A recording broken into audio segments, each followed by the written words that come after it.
getting any audio. I hope we're getting some audio now. So that was great. Okay, we can't start from the beginning, but hopefully something's happening now. The person who's watching might be able to tell us if he hears something now. Oh, that's too bad. That is too bad. Okay, now it's okay. So now we have audio, but this thing doesn't work, so I have to figure out something else. Okay. ויתר על כן קשה. And there's another difficulty. מצווה שממנה נלמדים דברים לגבי שאר המצוות צריכה להיות מצווה כללית. מדוע איפה נבחר מצוות שמיטה, שהיא לכאורה מצווה פרטית, ואף יש לה מספר ניכר של הגבלות, נוהגת רק בזמן שהיובל נוהג, וגם לפי הדעות שהיא נוהגת רק בזמן הזה, הרי זה דעת עושים רק מדרבנן, זו הגבלת בזמן, יש גם הגבלה במקום, נוהגת רק בארץ ישראל ולא בחוץ לארץ. She says, another problem we have is, why would we learn from Shemitah? Shemitah is not a general, is not an inclusive mitzvah, meaning it's not always, it's not universal. First of all, it's only in the land of Israel, so we have a limitation in space. We also have a limitation in time. Why? Because when there's no Yovel, when there's no Jubilee year, which really means when there's no Beis HaMikdash. So, most of the poskim say that at that time, like the Shemitah that we do now, it's all the Rabbanan, it's all from the sages. It's not an obligation from the Torah. So, it's not the best mitzvah to choose. You should have chosen something that's universally true, that's universally obligatory and applicable. לפיכך יש לכך לומר שמצווה שמיטה מבחינה מסוימת מצווה כללית כפי שהוסבר להלן. So therefore, we have to say now that Shemitah is a general universal mitzvah in a different way. It has something that the other mitzvahs don't have. And what is this thing? This is a very important sicha, because he's going to give us the most important principle, I think we've said it many times, of Chassidus. בהמשך הכתוב נאמר 6 שנים תזרע שדך ו6 שנים תזמור כרמך, לכאורה לשמה צריכים דברים אלה להיאמר. So the continuation of the verses is that for 6 years you shall till your field, you shall sow your field. 6 years you shall cut the vines in your vineyard, take the fruit and work the vines. So why does it have to tell us that? I mean, it's clear if it tells you on the 7th year that you don't need, that you should not work the land. So of course the 6 years you do work them. הרי אין כאן עניין של ציווי. It's not that it's obligatory to work the land for 6 years and then the 7th year to stop. You could stop all the time. What if you don't have land, for instance? Even if you have land, there's no obligation to actually sow the earth. There's no obligation to till the land. וכי למה יעלה על דעת שקיים איסור בפעולות האמורות עד שיש לומר 6 שנים? On the other hand, why would we assume that if on the 7th year these things are forbidden, they're also forbidden during the other 6 years, that you would have to tell me you should be able to do these things, right? כך לפי זה לומר, כי גם 6 שנים תזרע שדך נכלל במצוות השמיטה. So we have to say that the mitzvah of Shemitah, it also includes this positive obligation. It's not an obligation in the sense that the Torah is telling you have to, but part of the Shemitah itself is to work the land. Again, it's not an obligation, but it's part of the mitzvah. It's not only that in the 7th year you refrain from working the land, and you can say that the 6 years where you do work the land, they create the contrast with the 7th year. So that if you didn't work the land the first 6 years, there is something to be said that the Shemitah that you keep in the 7th year is not complete. It's not contrasted enough with the time before when you did work the land. So in a certain sense, when you do work the land, even though it's not an obligation, it provides a contrast to the 7th year in which you don't work the land. Okay? Uvishtaim. And he says, apart from what we just said, there are 2 reasons why it would be considered part of the mitzvah. Not what I just said. 2 other things. Sorry. So the first reason is what we just said. It's a contrast. Okay? So by working the land for 6 years, you provide a contrast to the 7th year. The second is זו תכליתה של מצוות שמיטה. תכלית כוונת השבתון שבשנה השביעית כדי לקיים אחר כך את 6 שנים תזרע. This provides the goal of the. You don't have the goal. Again, in the contrast, you can say it's more than just a contrast. It's also the goal, because if you didn't till the land, if you didn't work it for 6 years, there's no purpose in not working it a 7th year. So it's more than just a contrast. There's a commandment not to work it on the 7th year. So I didn't own the land before then. I mean, I bought my field. It happens to be Shemitah, so I keep Shemitah. It's not talui by the fact that I did or did not work the land over the first 6 years. Right, but you don't see it I'm like we said. not patur from Shemitah. Right, you're not patur. But again, it's on the contrary. You don't see it if there's no contrast, and moreover, there's no purpose in it. If you don't work the land at all, you never work it, and for 7 years, it always, for 50 years, it lies vacant, then really, what's the point of the Shemitah? Chapter 3. עניינה של שמיטה לפי פשוטם של דברים הוא שבשנה השביעית יהיה שבתון לארץ, עבדך לא תזרע וחמך לא תזמור, שבתון מכל מלאכות האדמה, שבהן נעשה הלחם שעליו יחיה אדם. The Indian of Shemitah, in the simple meaning is that there should be a sabbatical for the land. A sabbatical from all. How did we decide which malachos are related to Shemitah? Which types of work? All those things that go into making bread, which is the life blood of man.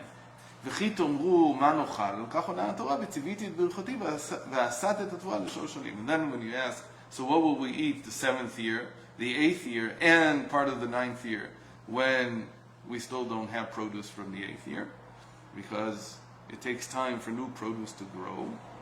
So about this, the Torah says, I will give you my blessing, and the land will make its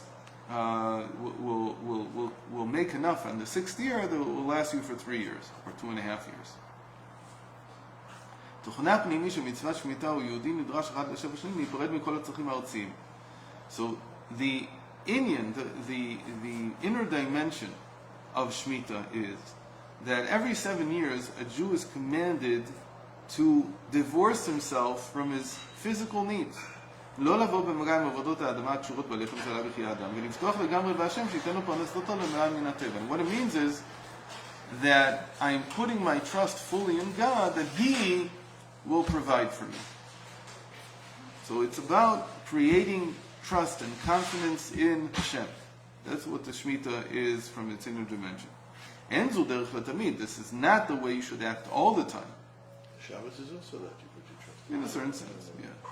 So we said that we said last week to someone that Rabbi Levi Yitzchak of Berditchev, whenever he would sit to eat the Shabbos meal, and everything would be in front of him, so then he would close his eyes and he would daven to Hashem. He should give him food for Shabbos. What's the point? It's right in front of you. What are you making a joke out of everything? So there's many reasons, but first of all, trust in Hashem is trust in Hashem. Even if it's in front of you, you could eat it. And it could be poison, who knows? You can poison your stomach, you get a stomach poison, whatever. It could also not be good for you, for different reasons. But more importantly, the whole concept of there being what we call nitzotzot kedusha, sparks of holiness in the food, that depends on the person's kavanah. So if you say Hashem, give me, when you say Hashem, give me, you're saying, in essence, I know that the physical matter is here in front of me. I want it to be something that can be elevated, okay? Something that I can elevate.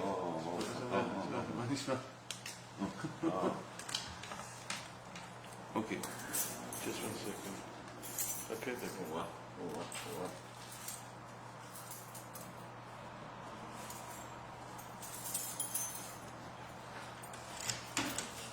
Let's go. Okay. You're making me nervous. This is not a way for a Jew to act all the time, not to engage in physical matters to provide for his sustenance. במרבית הזמן, בכמות, most of the time, על יהודי לבוא במגע עם ענייני העולם לשם עבודת הבירורים. So we talked about this many times. That in this lifetime, in this world, most of our time is spent engaging the world. And a minority of the time, we do a ratzel, as we call it. We run to Hashem, and we become spiritual. So Shabbos is 1/7 of the day. of the week, 1/7 of the time. During the weekdays themselves, we have a piece of Shabbos, right? When we daven, so we go outside of the world. We don't engage the world during that time. One of the best things to do is when you daven, you shouldn't have your cell phone on. Okay, you shouldn't be using it, because the same way that you don't do it on Shabbos. Okay. Tefillin are not asr on Shabbos. They're muktzah because of chesron keys, because they're very valuable, and we don't put them on Shabbos. But it's not because they're asr. It's not because so when you're davening, you can feel a piece of Shabbos. That's the whole point. But most of the time in this world, we're engaging with the world. We're doing physical things that sustain us. And this is called the work of berurim, of clarification. We're taking the good part out of reality. Right? We're taking the good, we're sifting it from reality. The good is the holy sparks inside of reality. This is why the world was created with the name Elokim, not with the name Havaya. Shu b'gimatria ateva, Elokim in Gimatria equals nature. And this is so that a person engage according to Torah, as the Torah wants, in the natural side of the world. And this is all to elevate it, to bring it to its best possible state. But there are some moments, like we said, Shabbos and during davening, that the Jew is required to go out of the world. But